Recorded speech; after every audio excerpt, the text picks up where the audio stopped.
Like Megan said, my name is Tatiana Vaccari. I am the New Works Now line producer for Northern Stage.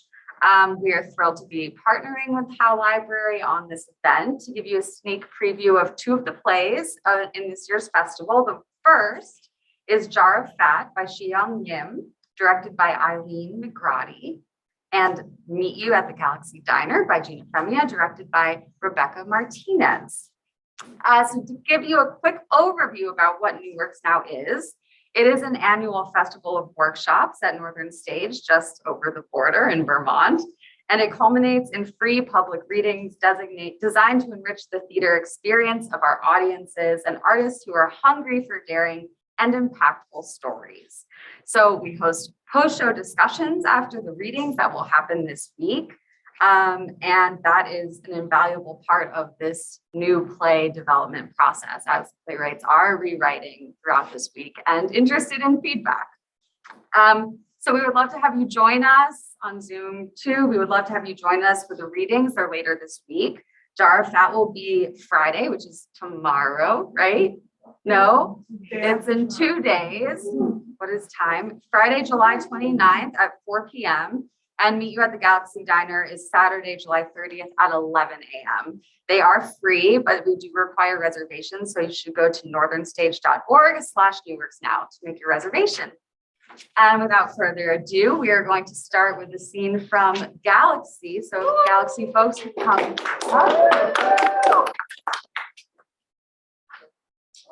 Yes, I'm introing.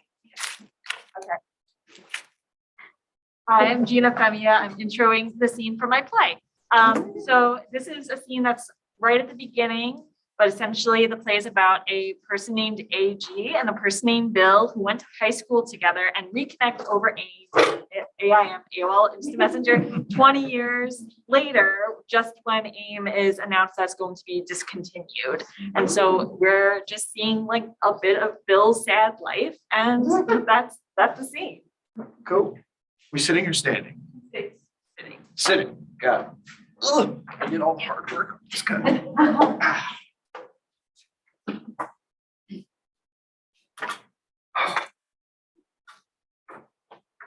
Not dead yet. Bill comes home. His roommate, Silver, sits on the floor directly in front of the couch playing video games. What was wrong with this one? Nothing. Sure. We had sex. It's 6:30. Yeah. It was fast. Dude. I know. Hey, do I have a paunch? What? Would you say that I have a paunch? Yeah, you definitely have a paunch. Shit. But did you really not know? No.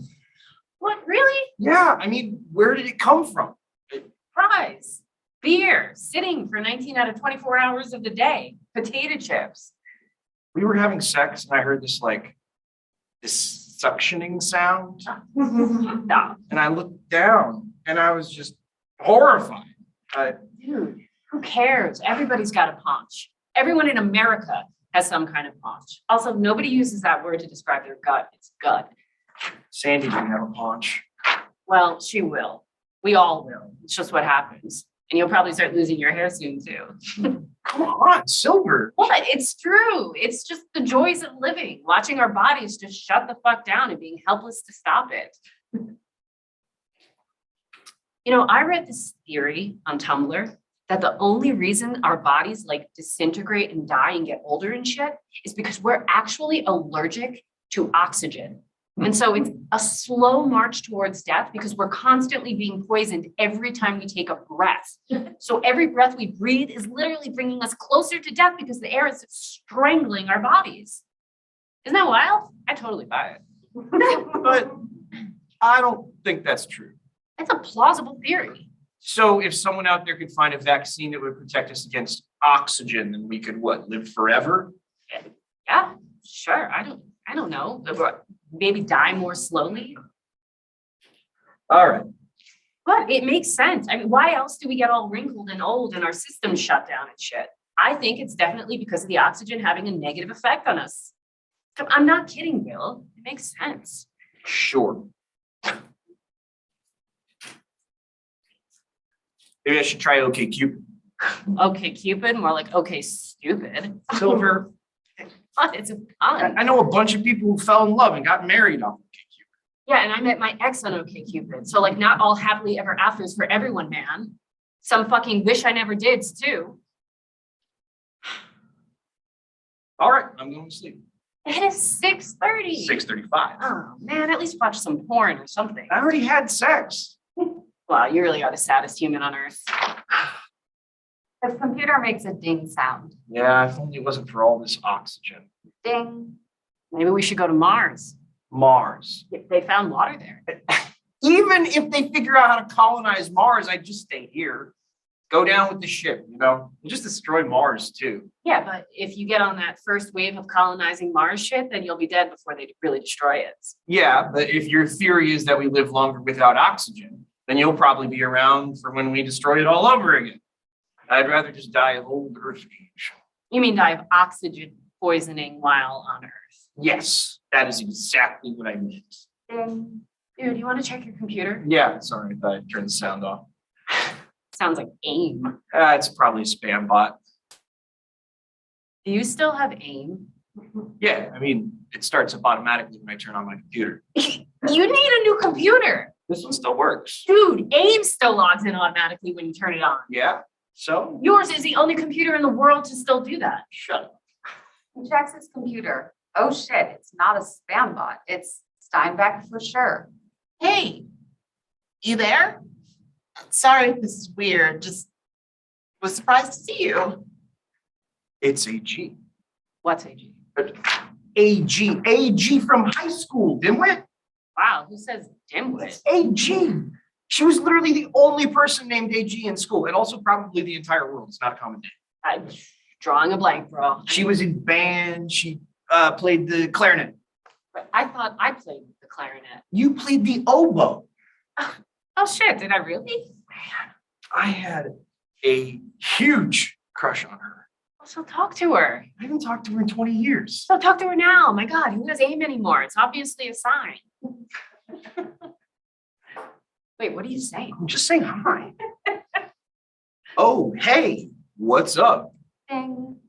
Nothing much. LOL. What'd you say? Nothing much. LOL. Why is she laughing?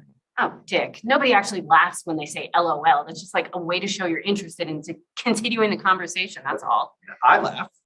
That's because you're a 75-year-old man. Shut up.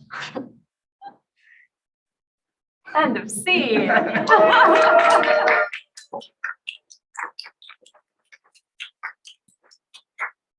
Awesome. Thank you all.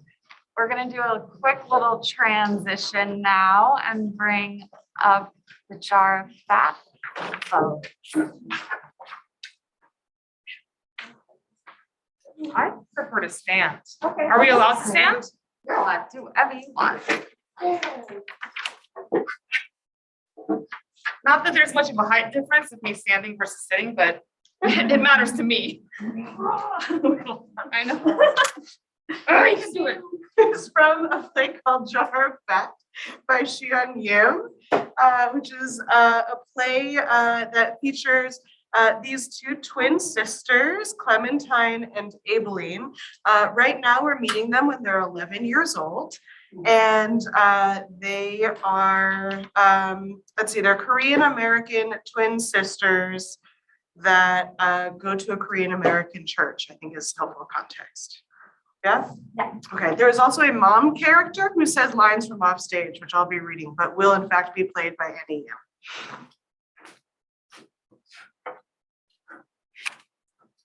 Are we starting the stage directions?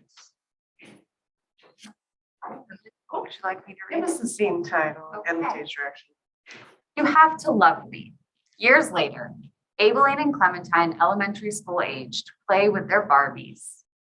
So wonderful for you to come over for tea for my 11th birthday. So lovely to be here. How is your lover? Great. We just bought a Porsche. I think marriage is all but next. Splendid. Care for a hot chocolate cookie? Smells divine. Thank you. Oh, the tea is ready. Be right back.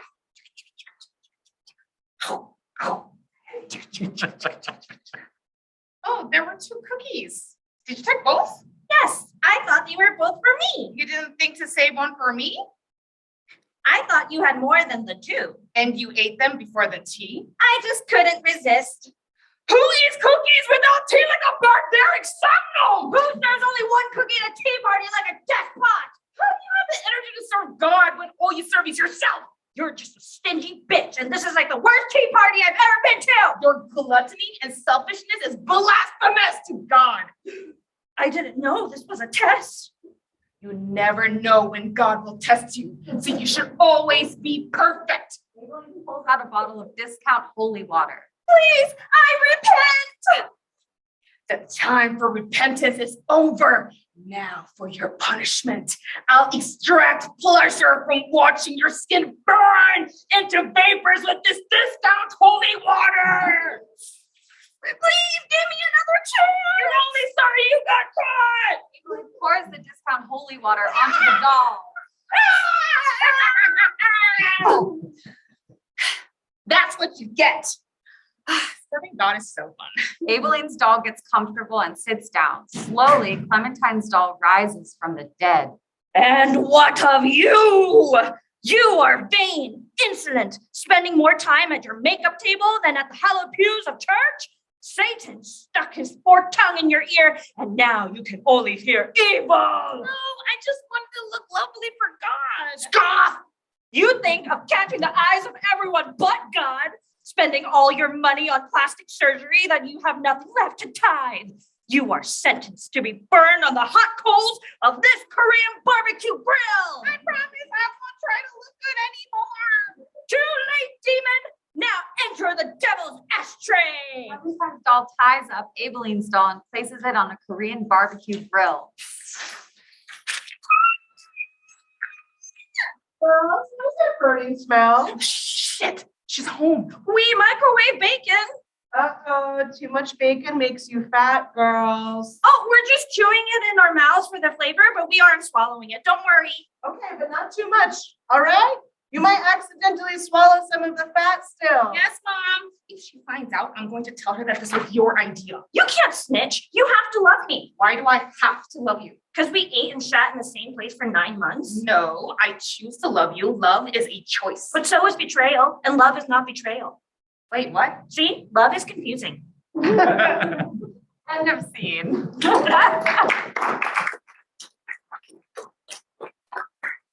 Amazing. Could everyone from both groups come up and join us up here up front?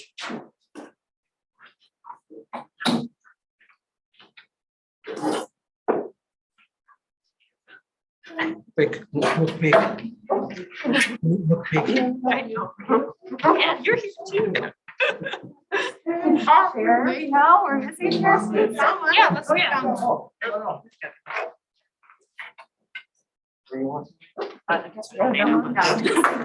She fit in. Yeah. Well, it's the first year, so I'm gonna sit on you. you can sit on my laptop. Come on. Amazing. Thank you all for sharing your work. So I am curious, I'm going to start with Jar of Fat, since that's what we've just heard. Seayoung, can you tell us a bit about the inspiration for writing this play?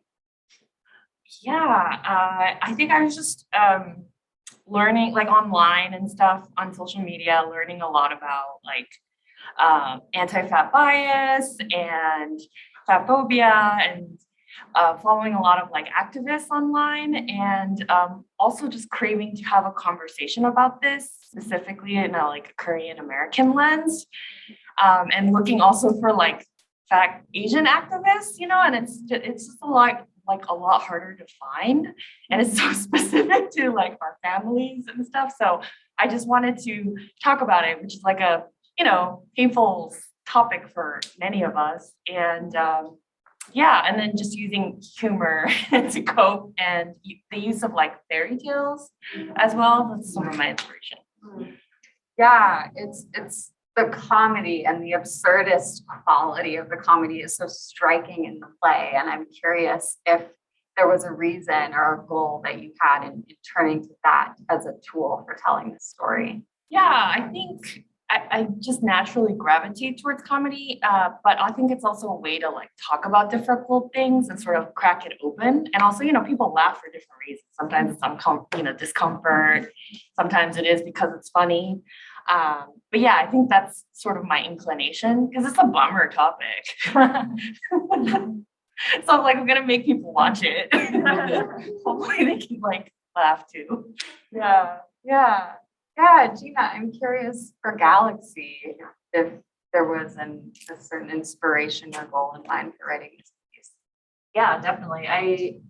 The play, even though we didn't get to see it too much, is also a lot about mental health and being an artist in a capitalist world. And so I would just always want to like dig into narratives like that, particularly mental health narratives that portray people who are depressed in a more nuanced way, because I don't feel like we really get that in a lot, and there are lots of stories like that to be told. And I just also wanted to write something about like nostalgia and being an adult, but looking back at high school, and so much of ourselves can be formed then, but not realized until we are adults. And we don't always have the retrospective to like look back. So that's a lot of that.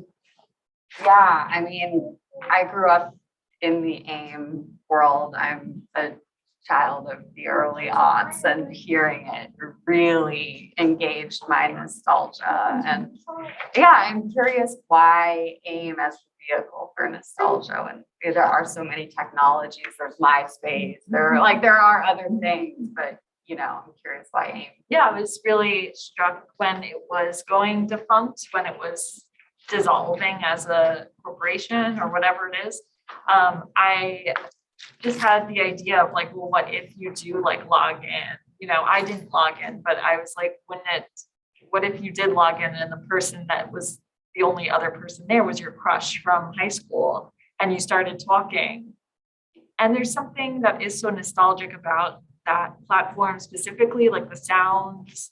A lot of people, like once you hear the dings from the, the door opening, shutting, like there's a lot of that there. And it's just that idea of like how technology is always changing and how there is like a nostalgia attached to things like that too. So that's why. And the tool of connection too, in the way that they. Yes, exactly. I feel like you can really get a lot as deep over a text-based platform as you can in person, if not more so sometimes. So I want to honor that too. Interesting. Yeah. Thank you. And speaking of connection and tools for communication, I'm very interested in Jarafat's use of Korean and English in the play. And I am curious, because it's about a Korean American family. And I'm curious how that was for you, Seayoung, writing primarily in English, but mixing Korean and English in the play. Yeah.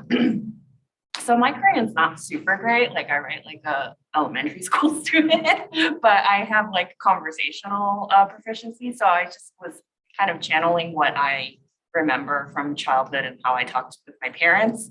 And also it's not just even like the meaning, it's also like the way the word sounds feels really right. And it like takes me home. So yeah, there is like meaning, but it's also and just like having these two amazing actors who are very fluent in Korean, just they know how to say it, like the intonation, it just like brings me back, like you can't teach it. So that's sort of why. And I wish I could do more Korean actually, but I had to have someone spell check it and stuff. But it also Zoe and Maria both have been like giving a lot of dramaturgical support as well. So, but yeah, it just reminds me of home. Yeah, also a kind of nostalgia connection there.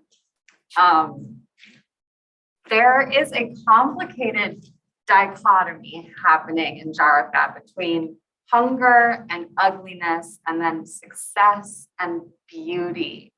And I've gotten to sit in on a rehearsal the other day, and there were so many interesting thoughts and stories that were brought up. I'm just curious how y'all are working through that in the room, if you could tell us a little bit about this development process with these themes. Hands are being gestured towards me. Yeah, I mean, I think that plays are about hard stuff. And I think that a play that is worth its salt is about hard stuff that we haven't figured out how to talk about yet. And I think that part of the reason why doing a process like this, where we all get to be in space together, have the conversations around the text, around our own experiences and ways that they relate to the text, it is a gift to be given this time and space to do that in life, and to be able to like use it to hopefully like plant the seeds of a bigger conversation as the play moves forward out into the world. And I guess as a director, I think a big part of my job is to be able to create the container that can hold those kinds of conversations, and to create tools that we can use to keep ourselves and each other safe. Because theater is this tricky thing where we're simultaneously bringing ourselves, our experiences, our bodies, our voices into space. And also it's a professional environment, right? So it's like, it's a job, and also it is like it's a personal practice. And I think that often where the job of the director, particularly in a process like this, is to try to create like, where do we sit at the crossroads, and how do we invite both of those elements into the room in a way that ultimately serves the people in it and the thing that we're working on. Yeah, I'm interested, Rebecca, I'm interested to hear in your process working on this play, Galaxy, and how you're thinking about your role as a director. Yeah, I think, I mean, for me, in this, I always think about like, what do we have? How much time do we have? What is the hope and the goal at the end? And I see my role very much as a facilitator in this type of process, because it's really about like, what does Gina need? What does the play need? What do the actors need? What are we hoping to achieve? And then being like, how do we ask the right questions? How do we figure out stuff together? And basically set up, trying to facilitate a process so Gina has what they need to be able to put the work forward and write. And then just figure out like, how do we just stay in communication every day, because the about what it is and how things are being received. My kid and Nani, by the way. And yeah, as well as being an audience member. Like that, as a director, I always come to the work as an audience member and a storyteller. It's like, okay, what am I receiving? How do I just keep clean slate as we go through, so that I can always be questioning what am I receiving in this moment? Yeah, absolutely. And you both playwrights have been doing rewrites this week, and are in the midst of going home, going to do rewrite right after this. So I'm curious, for the actors, what is it like to be working on a play that is changing and growing daily? I personally love it. I love working on new works. There's something so exciting, especially when you get like a good group of people in the room and have like a safe container where our rehearsals, I feel like half of it we're doing like the scene work, but half of it is like just discussions right now that we're having of like what's coming up for you, and people sharing stories. And I think that's also so powerful. And yeah, rewrites are exciting for me too, especially because this play is just like a endless, it just keeps like giving. I don't know how else to say it. There's like, it's so fun, and there's so much to explore. So just to be a part of that has been amazing. Yeah. I also think that it's an absolute gift to meet and be able to work on a story where, as a Korean American actress, where I can bring my truth and my lived experience, and that is enough to add value to the conversation and to the growth of the story. And so I think that has been an additional layer of magic in the room for us, because rarely do I get to have that opportunity where I can just apply my own experience, and that makes sense within the world that we're creating. So it's been an absolute joy and honor to really be able to work with all the creatives in the room, and to feel seen, and for all of the things that I think and have to say to be completely like normal. You know, that's not a common experience sometimes in a room. So yeah, I really think that this whole experience has been a gift. And I've also not worked on a play where every day that I come to rehearsal, I really don't know what I'm gonna be feeling. Because this play has so much, it has so much to offer. There's so many layers and it's so complex. And it deals with so many things in a vulnerable, devastating, hilarious form. So I just never know if I'm gonna laugh or cry or feel this or feel that. And I really think that the people, the audience who will be able to hear this play on Friday would go through that experience no matter what their cultural background is, because there is so much human experience that the story offers. Yeah, Galaxy folks, what's it been like in your room? It's great. I mean, I echo some of the sentiments, like just feeling very grateful to be in a room, you know, with people, and, you know, and with Gina, like allowing thoughts, feelings, questions that we may have, lived experience that we bring to like have any effect on what she is doing is like it's the greatest gift. It's the most validating thing. It's like the reason for being here, right? Somebody once said to me that every play contains some of the DNA of all of the people who have worked on it. And to be able to give a little bit of that to this play and is, it feels incredibly special. So, yeah. As for rewrites, I'm very excited. Gina's amazing. I want to see tonight and tomorrow. So I hear. I would love to open it up to the Zoom and to Sarah, our audience member.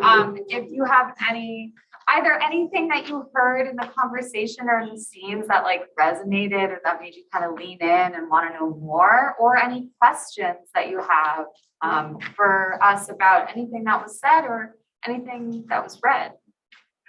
I guess a question that I have, I do feel like new works are such a gift to be part of as an audience, to be invited into like a first look or a second look. And I'm kind of wondering what your expectation for your audience is, because you're thinking about this as a conversation or thinking about technology. And sometimes I'm sitting there in an audience and I don't always know where to go next with a play. So what do you think is a realistic expectation for your audience when it's in a young stage? Or you can pass. It's okay. I'm sure the Zoom questions are also good. That's a good question. I mean, I'm not a writer on this space, but I know that the one thing that that is very useful is, and the act of theater is being able to sit in a space together with people and experience a shared experience and see the moments where we're breathing together, where are the moments where it feels like people are a little, because bodies tell and groups tell, and there's a lot of intelligence in a group of people having an experience. So just the act of watching it together is so informative that that is a huge part.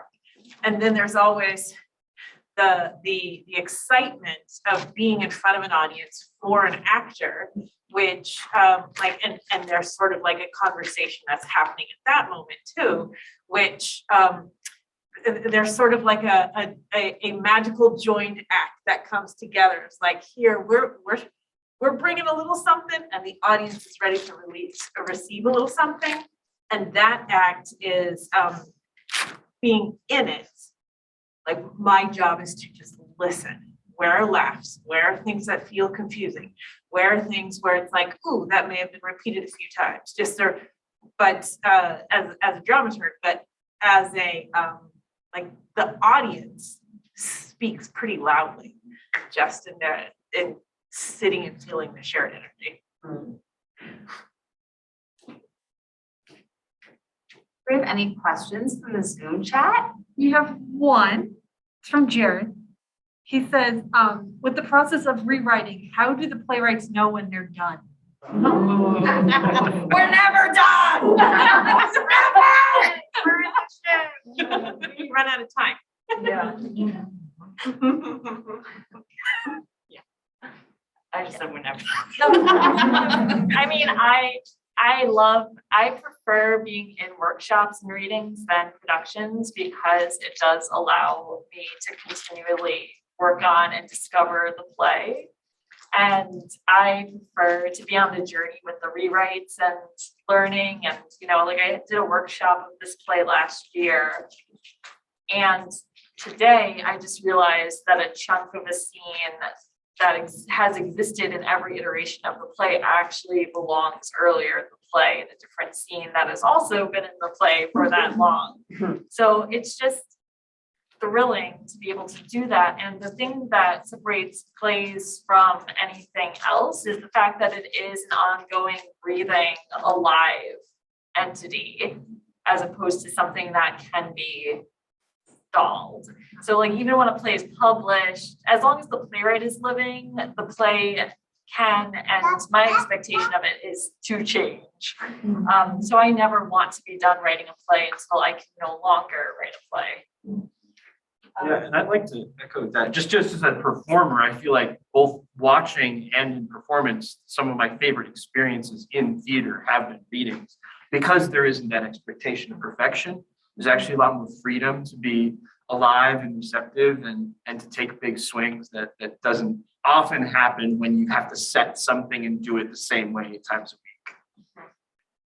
Yeah, your answers are so thoughtful. It inspired me to say something a little bit more thought out, but I really do appreciate this process too. And like, I had a workshop production of this in grad school, it was like years ago. So I felt like I kind of compartmentalized. So it's been really great to work with Aileen and this cast.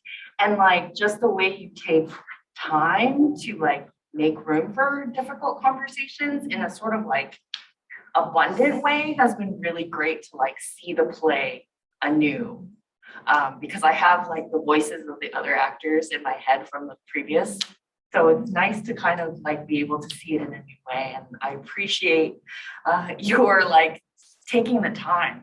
I don't know, I have the Korean like fast, get on kind of thing. So I just appreciate the like slow, like let's take our time and think about it. And like having a sense of wonder has been really nice.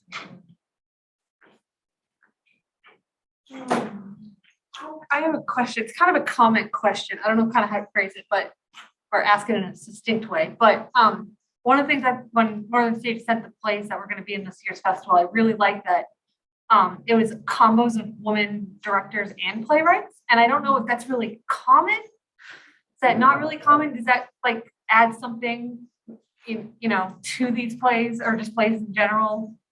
I'm very lucky that I've not worked with any men in my career as a director, and it's my favorite thing. So I like to work with women, trans, and non-binary people because I just find that we speak a similar language more clearly and right off the bat, and I just prefer it. So that's my answer. Actually, same. Wow. Yeah, same. Yeah. And also being able to work with directors who also have lived experience with this topic matter is also really,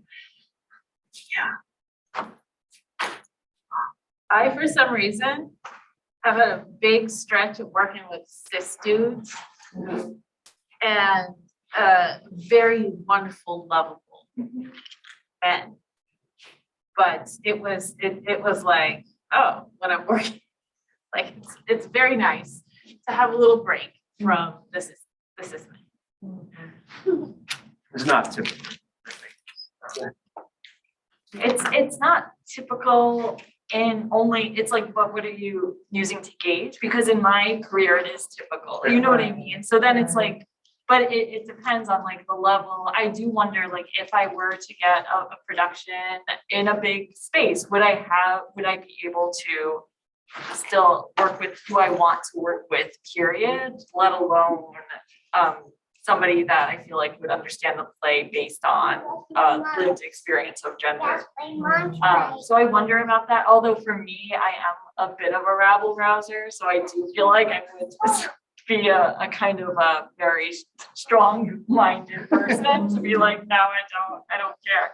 But yeah, I think it depends on what typical means for the person, for sure.